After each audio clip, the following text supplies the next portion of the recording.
Hello friends, welcome back to my channel. இன்னைக்கு நம்ம rose செடி வந்துட்டு பேபி பிளான்ட் வந்து நர்சரியில இருந்து வாங்கிட்டு வரோம் இல்லீங்களா.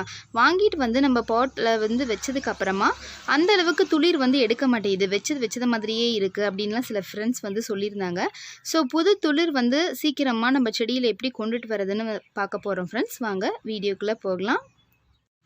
பாருங்க फ्रेंड्स, இந்த சைடுல தான் ஃபுல்லா வந்து நான் புதுசா வாங்கிட்டு வந்த செடிலாம் வந்து வெச்சிருக்கேன். ஆக்சுவலாக பார்த்தீங்கன்னா எல்லா செடிகளிலுமே வந்துட்டு புதிய துளிர்கள் வந்து வந்திருக்கு. இதில் இந்த செடியிலலாம் பார்த்தீங்கன்னா நல்லாவே க்ரோத் வந்து இருக்குது. பாருங்கள், நல்லாவே டெவலப் ஆகி வந்திருக்கு. இதில் வந்து ஃபஸ்ட்டு வராமல் இருந்தது. இப்போ பார்த்தீங்கன்னா அந்த இலைகள்லாம் எடுத்து விட்டுட்டு பவுட்ரி மைல்டியூ ப்ராப்ளம் வேறு இருந்தது. அதெல்லாம் கொஞ்சம் எல்லாம் கரெக்ட் பண்ணதுக்கு அப்புறமா பார்த்தீங்கன்னா நல்லாவே வந்து துளிர்கள் வந்து எடுத்திருக்கு. இதுலேயுமே பாருங்கள் புது துளிர் வந்து வந்துருச்சு. பட் இந்த பிளான்ட்ல மட்டும் பாருங்கள் ஃப்ரெண்ட்ஸ், எந்த வித ஒரு க்ரோத்மே இல்லாமல் அப்படியே இருக்கு. நான் வந்துட்டு சரி பிளாக் ஸ்பாட் ப்ராப்ளம் எல்லாம் வந்திருந்தது, பவுட்ரி மைல்டியூ இதெல்லாமே அஃபெக்ட் ஆகிருந்தது. ஸோ நான் என்ன பண்ணேன், இலைகள் எல்லாமே எடுத்து விட்டுட்டேன். ஒரு இலைகள் கூட விடாமல் எல்லாமே எடுத்துட்டேன். இப்போ தான் இந்த இடத்துல கொஞ்சம் வந்து இந்த கணு பகுதியில் வந்து க்ரோத் இருக்க மாதிரி இருக்குது. ஸோ இதில் வந்து நம்ம எப்படி வந்து நல்லா க்ரோத் கொண்டுட்டு வரலாம் அப்படிங்கிறது தான் ஃபுல் அப்டேட் பண்ண போகிறோம் ஃப்ரெண்ட்ஸ். இது வந்து first day friends.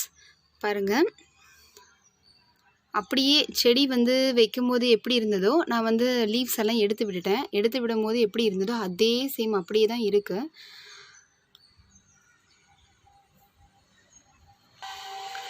So first வந்து நான் தண்ணி கொடுக்கும் பொழுது என்ன பண்ணேன்னு பார்த்தீங்கன்னா, ஒவ்வொரு டைமும் தண்ணி கொடுக்கும் பொழுது இந்த மண்ணை வந்து நல்லா கிளறி விட்டுட்டேன். இப்படி சுற்றி இப்போ வந்து நல்லா மண்ணை கிளறி விட்டாச்சு ஃப்ரெண்ட்ஸ். இப்போ இந்த செடியெல்லாம் பாருங்கள், ஒரு மொட்டை வந்து வந்துருச்சு. ஸோ ஒரு பிளான்ட் வந்து நல்லா க்ரோத் ஆகணும் அப்படின்னா அதுக்கு வந்து ப்ரைமரி நியூட்ரியன்ஸ் வந்து தேவை கண்டிப்பாக. மேக்ரோ நியூட்ரியன்ஸ்னு சொல்லுவாங்க. அது என்னென்னு பார்த்தோம்னா நைட்ரஜன், பாஸ்பரஸ், பொட்டாசியம் தான். ரோஸ் பிளான்ட்டுக்கு மட்டும் கிடையாது, அது எந்த விதமான பிளான்ட்டாக இருந்தாலுமே இந்த 3 சத்துக்களும் ரொம்ப ரொம்ப முக்கியம். அது இருந்தால் மட்டும்தான் நம்மளுடைய பிளான்ட்ஸில் வந்துட்டு ஒரு நல்ல வளர்ச்சி வந்து ஏற்படும், டிசீஸில் இருந்தும் பாதுகாக்கும். ஸோ என்ன மாதிரியான ஃபெர்டிலைசர் கொடுக்கலாம் அப்படின்னு யோசிச்சும் போது இன்ஆர்கானிக் ஃபெர்டிலைசர் கொடுக்குறதுல எனக்கு அந்தளவுக்கு ஒரு இன்ட்ரெஸ்ட் இல்லை. அது இல்லாமல் நல்லா செடிகள் வளர்ந்து நம்ம ரீபோர்ட்டிங் பண்ணதுக்கப்புறமா செடிகள் வளருதுங்க இல்லைங்களா, அது வளர்ந்து நல்லா க்ரோத் வந்து ஒரு நல்ல ப்ளாசம், நல்ல பூக்கள்லாம் பூக்குது அப்படின்னு வந்ததுக்கப்புறமா நம்ம இன்ஆர்கானிக் ஃபெர்டிலைசர் கொடுக்கும் பொழுது செடிகள் வந்து கொஞ்சம் அப்படியே டெவலப் ஆகி வரும். நம்ம எடுத்ததையுமே இன்ஆர்கானிக் ஃபெர்டிலைசருக்கு போக தேவையில்லை.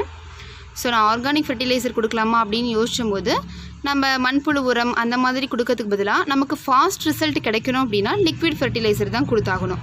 பட் இந்த மழை சீசனில் லிக்விட் ஃபெர்டிலைசர் கொடுத்தோம் அப்படின்னா எல்லாமே அந்த சத்துக்கள் வந்து ஃபுல்லாக முழுசாக வந்து செடிகளுக்கு வந்து கிடைக்காது. நீங்கள் வந்து கொடுக்குறோம் அப்படின்னா ஒரு 4-5 நாள் வந்து வெயில் நல்லா இருக்குது, மழை வந்து அந்தளவுக்கு வரல அப்படின்ற பட்சத்தில் நம்ம லிக்விட் ஃபெர்டிலைசர் தாராளமாக கொடுக்கலாம். தண்ணி ஊற்றுறதுக்கு பதிலாக நீங்கள் வந்து அந்த லிக்விட் ஃபெர்டிலைசராகவே கொடுத்துடலாம். சரி, ஓகே, வாங்க அதை நம்ம ப்ரிப்பேர் பண்ணி இப்போ இந்த செடிக்கு வந்து கொடுக்கலாம். ஏன்னா இதில் தான் எந்த விதமான ஒரு க்ரோத்தும் இல்லாமல் அப்படியே இருக்குது. பாருங்கள், வெறும் குச்சி மட்டும்தான் இருக்குது. மற்ற இந்த பக்கத்தில் இருக்க செடிகள்லாம் கூட எல்லாமே நல்லா துளிர் அழகாக வந்துருச்சு.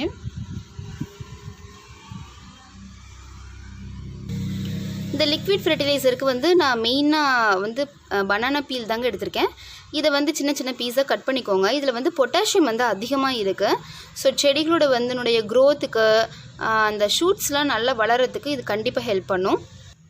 அடுத்தது நான் எடுத்துருக்கிறது காஃபி பவுடர். அந்த காஃபி கிரவுண்ட்ஸ் வந்துட்டு அதிகமாக இருக்கிற மாதிரியான காஃபி தூள் வந்து எடுத்துக்கோங்க. இதில் கூட பாருங்கள் 80% காஃபி இருக்குது, 20% வந்து சிக்கரி இருக்குது. இன்னொன்று காமிக்கிறேன் பாருங்கள்.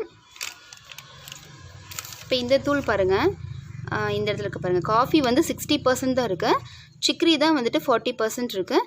ஸோ நம்ம வந்து அதிகமாக காஃபி கிரவுண்ட் வந்து அதிகமாக இருக்க மாதிரியான காஃபி தூளை எடுத்துக்கிட்டிங்கன்னா நமக்கு கொஞ்சம் ஃபாஸ்ட் ரிசல்ட் வந்து கிடைக்கும்.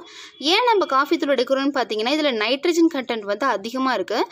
ஸோ ரூட் சிஸ்டம்லாம் நல்லா டெவலப் ஆகி செடிகள் வந்து நல்லா ஒரு ஸ்ட்ராங்காக இருக்கிறதுக்கு கண்டிப்பாக நைட்ரஜன் தேவை. ஸோ அதனால் காஃபி தூள் எடுத்திருக்கேன்.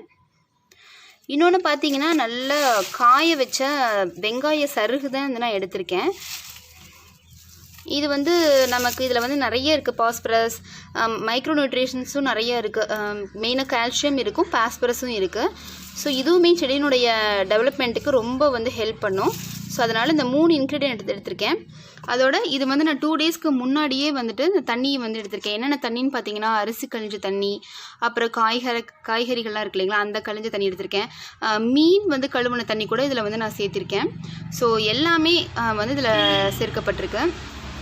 நீங்கள் வந்து இப்போ ஆனியன் பீல் இதெல்லாம் போடுறீங்க அப்படின்னா நீங்கள் கொதிக்க வச்சு அந்த மாதிரியும் வந்து செடிகளுக்கு கொடுக்கலாம். அப்படி இல்லை அப்படின்னா நீங்கள் வந்து ஒரு நாள் ஃபுல்லாக ஒரு 24 hours இருந்ததுன்னா போதும். நல்லா ஊறிடுச்சுன்னா அதுக்கப்புறம் நீங்கள் வடிச்சிட்டு அந்த தண்ணியை வந்து நீங்கள் கொடுக்கலாம் டைரெக்டாக. என்பிகே ஃபெர்டிலைசரை பற்றி உங்களுக்கு வந்து கண்டிப்பாக நான் நெக்ஸ்ட் வீடியோவில் அப்லோட் பண்ணுறேன் ஃப்ரெண்ட்ஸ். ஏன்னா நமக்கு அந்த பேசிக்கான சில விஷயங்கள்லாம் தெரிஞ்சது அப்படின்னா நீங்கள் ரோஸ் பிளான்ட்டுக்கு வந்துட்டு உங்கள் செடியில் என்னென்ன ப்ராப்ளம் இருக்கோ அதுக்கு தகுந்த மாதிரியான ஃபெர்டிலைசர் வந்து நீங்கள் கொடுத்துக்கலாம். நிறைய பேத்துக்கு ஏகப்பட்ட டவுட்ஸ் இருக்கும். நிறைய ஃபெர்டிலைசர் வந்து ஆர்கானிக் வந்துட்டு இந்த எக்ஸெல்ஸ் வந்து பவுடர் பண்ணி போடுறது சொல்கிறாங்க, வாழைப்பழத்தூள் சொல்கிறாங்க, அப்புறம் இந்த ஆனியன் பீல் வந்து சொல்கிறாங்க. எதை தான் நம்ம வந்து கொடுக்குறது அப்படின்ற மாதிரியான டவுட்ஸ் வந்து இருக்கும். இல்லை இன்ஆர்கானிக்காகவே கொடுத்துடலாமா அப்படின்ற மாதிரியான டவுட்ஸ் இருக்கும். ஸோ ஃபெர்டிலைசரை பற்றி ஒரு ஃபுல் டீட்டெயில் வீடியோ வந்து நான் உங்களுக்கு அப்லோட் பண்ணுறேன் ஃப்ரெண்ட்ஸ். இதில் வந்து நான் காஃபி தூள் வந்து சேர்க்கல. ஸோ அதனால் காஃபி தூள் வந்து போட்டுக்கிறேன். இப்போ அதாவது குச்சி மாதிரி இருந்ததுன்னா போட்டு நல்லா கலந்து விட்டுருங்க. இதுலேயே வந்து இன்னும் கொஞ்சம் தண்ணி வந்து சேர்த்திக்கிறேன். காஃபி தூள் வந்து நைட்ரஜன் கண்டென்ட் அதிகமாக இருக்குதுன்னு சொன்னதுனால நீங்கள் நிறைய வந்து சேர்த்திடாதீங்க. அது உங்கள் ரூட் வந்து அஃபெக்ட் பண்ணிவிடும். செடி வந்து இறந்து போகக்கூடிய சூழ்நிலையும் ஆகிடும். ஸோ வந்து நம்ம எந்த அளவுக்கு கொடுக்கலாம், ஃபெர்டிலைசர் கொடுக்கலாம், ஆனால் கரெக்டான அளவில் தான் கொடுக்கணும். அதிகமாக நிறைய அது இதுன்னு கொடுக்கக்கூடாது. இன்னொரு தடவை நல்லா கலந்து விட்டுடலாம். இப்போ இதெல்லாம் பாருங்கள், நல்ல க்ரோத் இருக்குது இந்த செடியில். ஃபுல்லாக வந்து அந்த பவுட்ரி மைல்டியூ ப்ராப்ளத்தை பற்றி இவங்க கூட ஷேர் பண்ணும்போது இந்த நான் செடி வந்து காமிச்சிருப்பேன். ஃபுல்லாக லீவ்ஸே எல்லாமே எடுத்து விட்டுட்டேன். இப்போ பாருங்கள் எந்த அளவுக்கு க்ரோத் இருக்குன்னு. நல்லாவே க்ரோத் இருக்குது. அது இல்லாமல் இன்னொன்று ஒரு விஷயம் என்னென்னா, நம்ம வந்து டைரெக்டாக நம்ம வந்து மண் தரையில் அதை வைக்கிறதுக்கும் நம்ம வந்து தொட்டியில் வைக்கிறதுக்குமே நிறைய வித்தியாசம் இருக்குது. மண் தரையில் வைக்கும் போது அந்த அளவுக்கு வந்துட்டு நம்ம ஃபெர்டிலைசர் கொடுக்கணும்னு அவசியம் கிடையாது ஃப்ரெண்ட்ஸ். இப்போ இது வந்து 7 days ரோஸ் பிளான்ட்டு. இதில் பாருங்கள் எவ்வளோ க்ரோத் நல்லா இருக்குன்ட்டு. இப்போ இந்த செடியெல்லாம் பாருங்கள் நல்லாவே, இது வந்து நான் தொட்டியில் தான் வச்சுருக்கேன். பட் நல்ல டெவலப்மெண்ட் ஆகிருக்கு. ரூட் செடி வந்து நல்ல வளர்ச்சி அடைஞ்சிருக்கு. தொட்டியில் வைக்கும் போது நம்ம ஃபெர்டிலைசர் வந்து கொஞ்சம் அடிக்கடி கொடுக்குற மாதிரி இருக்கும். நம்ம தரையில் வைக்கிறத விட இதுக்கு வந்து அடிக்கடி கொடுக்குற மாதிரி இருக்கும். ஏன்னா நம்ம தண்ணி கொடுப்போம், அந்த ட்ரைனேஜ் ஹோல் வழியாக வந்துட்டு பார்த்திங்கன்னா நியூட்ரியன்ஸ்லாம் வந்துட்டு வெளியே வந்துடும். ஸோ அடிக்கடி நம்ம கொடுத்தோம்னா தான் நம்ம செடிகளை வந்துட்டு நல்லா பாதுகாப்பாக பண்ணி கொண்டுட்டு வர முடியும். நம்மளுக்கு நல்ல பூக்களும் கிடைக்கும்.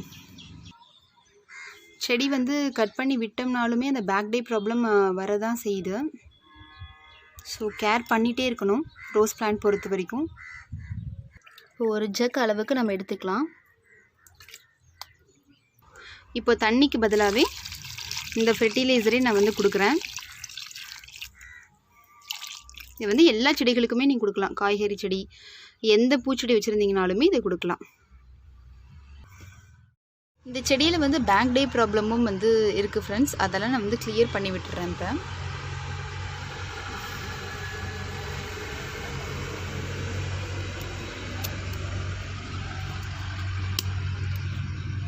ஏன்னா நம்ம கவனிக்காமல் விட்டால் இதில் வந்துட்டு அந்தளவுக்கு டெவலப்மெண்ட்டும் இல்லை. ஸோ அப்படியே குச்சி ஃபுல்லாக வந்து காஞ்ச மாதிரி ஆகிடும். ஸோ இந்த மாதிரி பேக் டே ப்ராப்ளம் இருந்தால் நீங்கள் உடனே அதை வந்து கிளியர் பண்ணிவிடுங்க. இப்போ இதுலேயே வந்துட்டு இன்னொரு டிப்ஸ் என்னென்னு பார்த்தீங்க அப்படின்னா, மண் வந்து பார்த்திங்கன்னா இன்னும் கொஞ்சம் நான் ஹைட்டில் வந்து போட்டிருந்தேன். தண்ணி கொடுக்க வந்துட்டு சாயில் வந்து லூஸாக இருக்கிறனால அப்படியே கீழே இறங்கிடுச்சு. நம்ம இன்னும் கொஞ்சம் கூட வந்துட்டு இந்த அளவுக்கு ஃபில் ஆகிற மாதிரி சாயில் வந்து போட்டுக்கலாம். நான் ஆக்சுவலாக எல்லா தொட்டிலையுமே இப்போ இந்த செடியிலையுமே வந்து பார்த்திங்கன்னா அப்படி தான் இருக்குது. மண் வந்து கொஞ்சம் இறங்கிட்ட மாதிரி இருக்குது. ஸோ நான் வந்து இன்னும் கொஞ்சம் மண் போட்டு இதை ஃபில் பண்ணிக்கிறேன். இப்போ இந்த செடியில் வந்துட்டு எங்கெங்கே பேக் டே ப்ராப்ளம் இருந்ததோ அது எல்லாமே நான் கட் பண்ணிவிட்டு நீம் ஆயில் வச்சு நான் வந்து இதை வச்சு சீல் பண்ணிட்டேன். நீங்களும் வந்து கட் பண்ணிவிட்டு அப்படியே விட்டுறாதீங்க. அப்படியே ஃபுல்லாக தண்டு பகுதி வந்து காஞ்சிடும். இந்த செடிக்கு வந்துட்டு ஃபெர்டிலைசர் கொடுத்து இன்னையோட வந்து 3 days கம்ப்ளீட் ஆகிடுச்சு ஃப்ரெண்ட்ஸ். எந்த அளவுக்கு வந்து துளிர் எடுத்திருக்குன்னு உங்களுக்கு வந்து நான் காமிக்கிறேன் பாருங்கள். இங்கே பாருங்கள், இந்த இடத்துல வந்துட்டு நல்லாவே வந்து அழகாக துளிர், ஒரு புது துளிர் வந்து எடுத்திருக்கு. அப்புறம் பக்கத்து ஸ்டெம்ல எல்லாம் பார்த்தீங்க அப்படின்னா அதுலேயுமே வந்து நல்ல டெவலப்மெண்ட்டு கிடச்சிருக்கு. பாருங்கள் ஃப்ரெண்ட்ஸ் எந்த அளவுக்கு க்ரோத் இருக்குன்னு. அப்புறம் இந்த பக்கம் ஸ்டெம்ஸ்லாம் இப்போ தான் வந்து குட்டி குட்டியாக அந்த கணு வந்து அப்படியே துளிர்த்து வருது. அதுக்கு பக்கத்தில் வந்துட்டு இந்த 2 இடத்துலையுமே வந்து அழகாக துளிர் எடுத்திருக்கு. இந்த பக்கம் சைடில் இருக்கக்கூடிய ஸ்டெம்லேயும் வந்து பார்த்திங்கன்னா நல்லா வந்து துளிர்த்து வந்திருக்கு.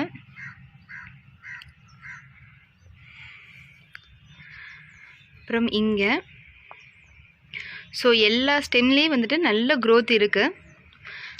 ரொம்ப ரொம்ப சந்தோஷமாக இருக்குது. நான் செடி வச்சு ஒரு 10 நாள் 10 to 15 நாளே இருக்கும் ஃப்ரெண்ட்ஸ். வச்சு நம்ம கரெக்டான சாயில் மிக்சர் தான் கொடுத்துருந்தோம். அப்படி இருந்துமே எந்த விதமான ஒரு டெவலப்மெண்ட்டுமே இல்லையே அப்படின்னு சொல்லிட்டு ரொம்ப வருத்தப்பட்டேன். ஏன்னா மற்ற செடியில் எல்லாத்துலேயுமே வந்து நல்லா வந்துட்டு இம்ப்ரூவ்மெண்ட் இருந்தது.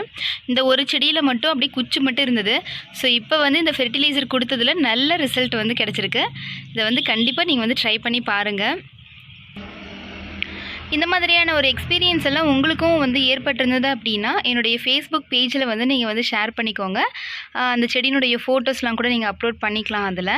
அதனுடைய லிங்க் வந்து நான் டிஸ்கிரிப்ஷன் பாக்ஸில் வந்து கொடுக்குறேன் ஃப்ரெண்ட்ஸ். இப்போ இந்த டிப்ஸ் வந்து பார்த்திங்கன்னா நம்ம புதுசாக வாங்கின ஒரு பேபி பிளான்ட்டுக்கு வந்து துளிர் எடுக்கலை அப்படின்னா மட்டும் அதுக்கு தான் இதை ஃபாலோ பண்ணணும் அப்படின்லாம் கிடையாது ஃப்ரெண்ட்ஸ். நீங்கள் ஆல்ரெடி வந்து செடி வச்சுருக்கீங்க, எந்த விதமான ஒரு இம்ப்ரூவ்மெண்ட்டும் இல்லை, புது தளிர் வந்துட்டு எதுவுமே வரமாட்டேங்குது அப்படின்றவங்களும் இந்த ஃபெர்டிலைசர் வந்து கண்டிப்பாக நீங்கள் ட்ரை பண்ணி பாருங்கள். உங்களுக்கு நல்ல ரிசல்ட் வந்து கிடைக்கும். இந்த வீடியோ வந்து உங்களுக்கு ரொம்ப யூஸ்ஃபுல்லாக இருந்திருக்கும்னு நினைக்கிறேன் ஃப்ரெண்ட்ஸ். பிடிச்சிருந்து அப்படின்னா குட்டியை லைக் கொடுங்க. யாருக்காவது யூஸ்ஃபுல்லாக இருக்கும்னு நினச்சிங்கன்னா ஷேர் பண்ணுங்கள். சப்ஸ்கிரைப் பண்ண மறந்துடாதீங்க. என்ன டவுட்டாக இருந்தாலும் கமெண்ட் பாக்ஸில் கமெண்ட் பண்ணி கேளுங்க. நெக்ஸ்ட் வீடியோவில் பார்க்கலாம். தேங்க்யூ.